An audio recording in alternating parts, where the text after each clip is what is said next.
وہ تینوں اس بات سے بے خبر تھے کہ وہ اس وقت اپنے گھروں کے بستروں پر نہیں بلکہ ایک ویران و خوفناک جزیرے پر موجود ہیں جسے بلیک تھنڈر کے نام سے پکارا جاتا ہے۔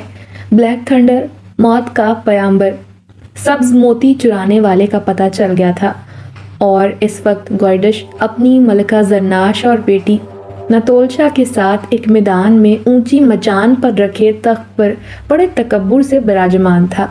میدان میں چاروں طرف لوگ گھیرا بنائے کھڑے تھے، یوں لگتا تھا جیسے انہیں کسی کے آنے کا انتظار ہو۔ اور پھر اچانک شور اٹھا اور ایک جانب سے کالے حبشی کو زنجیروں میں جکڑے کچھ سپاہی گھسیٹتے ہوئے میدان میں لا رہے تھے۔ زمین پر گھسیٹنے سے حبشی کے منہ سے تکلیف کی شدت سے بہت خوفناک چیخیں نکل رہی تھیں، مگر اسے گھسیٹنے والوں کو دیکھ کر تو یوں لگ رہا تھا جیسے وہ کانوں سے بہرے ہوں۔ کچھ ہی دیر میں وہ اسے گھسیٹتے ہوئے بادشاہ کے سامنے والے میدان کے حصے میں لے آئے، پھر اسے ٹھوکروں سے کھڑا ہونے کے لیے کہا۔ حبشی مار کھا کر جلدی سے کھڑا ہوا، مگر لڑکھڑا کر دوبارہ زمین پر گر گیا۔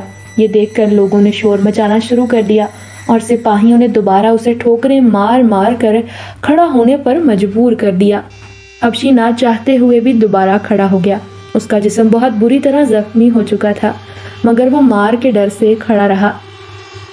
گوئڈش نے ساتھ بیٹھے ایک بوڑھے شخص سے کہا، جسے سن کر اس بوڑھے شخص نے 2 انگلیوں کو فضا میں بلند کر دیا، جسے دیکھتے ہی 2 ہاتھی میدان میں لائے گئے۔ پھر دونوں ہاتھیوں کے ایک ایک پاؤں میں مضبوط رسے باندھ دیے گئے اور ان دونوں رسوں کے سرے اس حبشی کے دونوں پیروں میں الگ الگ باندھ دیے گئے۔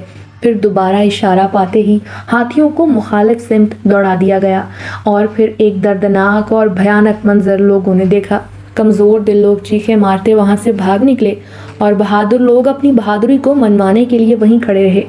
ہاتھیوں کی ٹانگوں سے بندھے رسوں نے چند لمحوں میں اس حبشی کے وجود کو درمیان سے چیر کر رکھ دیا تھا۔ زمین پر حبشی کا خون ایک تالاب کا منظر پیش کر رہا تھا۔ بادشاہ نے اپنے جاسوسوں کی مدد سے اس بات کی کھوج لگا لی تھی کہ وہ سبز موتی اسی حبشی نے چرا کر الزام ملازمہ پر لگا دیا تھا، مگر جب ساری بات کا سراغ لگا لیا گیا تو پھر بادشاہ نے اسے چوری کی سزا کے طور پر بہت خوفناک سزا تجویز کی، اور اس سزا کا مشورہ اسے اس کی ملکہ زرناش نے دیا تھا، جس سے ملکہ کی ظالمانہ فطرت کھل کر سامنے آ گئی تھی۔ بعد میں بادشاہ نے موتی حاصل کر کے آئندہ کے لیے تہ خانے کو قفل لگا دیا تھا اور اس کی چابی صرف اپنے کمرہ خاص میں موجود ایک تجوری میں محفوظ کر لی تھی۔ صبح آنکھ کھلتے ہی انہیں ناشتے کی فکر ستانے لگی۔ اس غرض سے وہ جو ہی خیمے سے باہر نکلے ان کی آنکھیں پھٹی کی پھٹی رہ گئیں۔ رات کے وقت شاید انہوں نے اس طرف کچھ خاص دھیان نہ دیا تھا، مگر دن کے اجالے میں جہاں وہ اس وقت کھڑے تھے وہ زمین کوئلے کی مانند سیاہ رنگ کی تھی، حتیٰ کہ وہاں موجود تمام درخت بھی اپنے تنوں سمیت سب سیاہ رنگ پر مشتمل تھے۔ یوں لگتا تھا جیسے کسی نے آگ لگا کر یہاں کی ہر چیز کو جلا کر خاکستر کر دیا ہو۔ وہاں پر موجود چٹانیں بھی مکمل طور پر سیاہ رنگ کی تھیں، غرض جس طرف نظر جاتی تھی وہاں کی ہر چیز سیاہ رنگ کی تھی۔ اور پھر ایک خیال بجلی کے کوندے کی طرح ان کے دماغوں میں لگا کہ وہ اس وقت بلیک تھنڈر وادی میں موجود ہیں، اسی لیے حیرت انگیز طور پر یہاں کی ہر چیز سیاہ رنگ کی تھی۔ یہ خیال آتے ہی انہوں نے سر جھٹکتے ہوئے ادھر ادھر سے کچھ سوکھی لکڑیاں اکٹھی کر کے آگ جلائی اور ڈبوں میں پیک ہوئے کھانوں کو گرم کر کے اپنے پیٹ کی آگ بجھانے لگے۔ ناشتے سے فارغ ہو کر انہوں نے جزیرے پر ایک چکر لگانے کا پروگرام بنایا، پھر باہر رکھا سامان اکٹھا کر کے دوبارہ خیمے میں رکھا اور باہر نکل کر ایک طرف چل دیے۔ اب ان کا رخ سامنے موجود ایک بڑی سی سیاہ چٹان کی جانب تھا، جس کے ساتھ سمندر کی لہریں بڑے زور و شور سے ٹکرا رہی تھیں، جن کی وجہ سے ایک ہنگامہ سا برپا تھا۔ پھر جوں ہی وہ اس سیاہ چٹان کے نزدیک پہنچے، ایک چقندر کی شکل کا عجیب جانور اپنے چھوٹے چھوٹے پیروں پر اچھلتا ہوا چٹان کے اندر دکھائی دینے والے ایک بڑے سے سوراخ سے پھدک کر باہر نکلا اور ایک جانب بھاگ گیا۔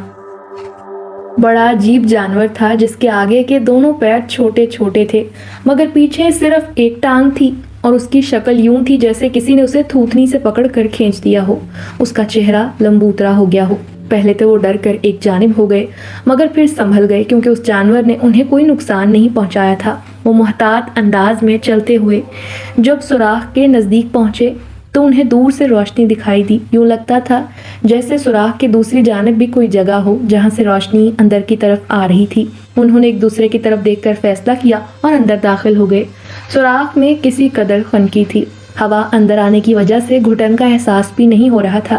وہ آگے بڑھتے رہے اور کچھ ہی دیر میں سامنے نظر آنے والے دوسرے سوراخ سے باہر نکل گئے۔ سامنے ایک چٹیل میدان تھا، مگر اس کی ساری زمین کالے رنگ کی تھی۔ اس میں دکھائی دینے والی تمام جھاڑیاں، حتیٰ کہ اس میدان میں رینگنے والے چھوٹے چھوٹے حشرات الارض بھی سیاہ رنگ کے ہی تھے۔ سب سے عجیب بات یہ تھی کہ وہ سب عجیب و غریب شکلوں کے تھے۔ اگر وہ دنیا میں لے جا کر فروخت کر دیے جاتے تو نایاب ہونے کی وجہ سے کروڑوں روپوں میں بکتے۔ میدان کے دوسری جانب بھی پہاڑی سلسلہ دکھائی دے رہا تھا۔ اب وہ اسی سوچ میں تھے کہ خزانے والے غار کو کیسے ڈھونڈے۔ یہاں تو اچھا خاصا سلسلہ پھیلا ہوا تھا۔ یوں ہر پہاڑ میں داخل ہونا بھی خطرے سے خالی نہیں تھا۔ انہوں نے آپس میں طے کیا کہ ہر کوئی اپنے اپنے حصے کا غار تلاش کرے گا تاکہ دن بھر میں وہ تینوں زیادہ تر غاروں کی تلاشی لے سکیں۔ اس جزیرے پر ان چھوٹے چھوٹے جانوروں کے علاوہ اب تک انہیں کوئی بھی موذی جانور دکھائی نہ دیا تھا، اس لیے خطرے والی کوئی بات نہ تھی۔ اسی لیے انہوں نے خزانہ اکٹھا تلاش کرنے کی بجائے منتشر ہو کر خزانے والے غار کی تلاش کو ترجیح دی۔ پھر وہ تینوں اپنی مخالف سمتوں میں بٹ کر آگے بڑھ گئے۔ انہوں نے ایک مخصوص وقت طے کر کے واپس خیمے میں پہنچنے کا فیصلہ کیا تھا۔ تقریباً 4-5 گھنٹوں تک مغز ماری کرنے اور اپنے پاؤں تھکانے کے بعد انہیں مایوسی کا سامنا کرنا پڑا اور وہ واپس مقررہ وقت سے پہلے ہی خیمے میں پہنچ گئے۔ واپس آ کر انہوں نے ایک دوسرے کو تمام حالات سے آگاہ کیا اور پھر کھانا کھا کر آرام کرنے کی غرض سے خیمے میں لیٹ گئے۔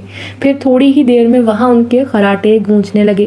خزانے والی غار کی تلاش میں بھٹکتے ہوئے انہیں 3 روز ہو چکے تھے، مگر ناکامی ان کا ہر بار استقبال کرتی۔ آج بھی ناشتے سے فارغ ہو کر انہوں نے باقی بچ جانے والے غاروں کی تلاش میں نکلنا چاہا کہ اچانک انہیں حیرت کا شدید جھٹکا لگا۔ وہ تصور بھی نہیں کر سکتے تھے کہ اس نسل کا جانور اس دور دراز جزیرے پر موجود ہو سکتا ہے۔ Please like, comment and subscribe the channel Shehzad Khan Horror Stories, and thanks for watching.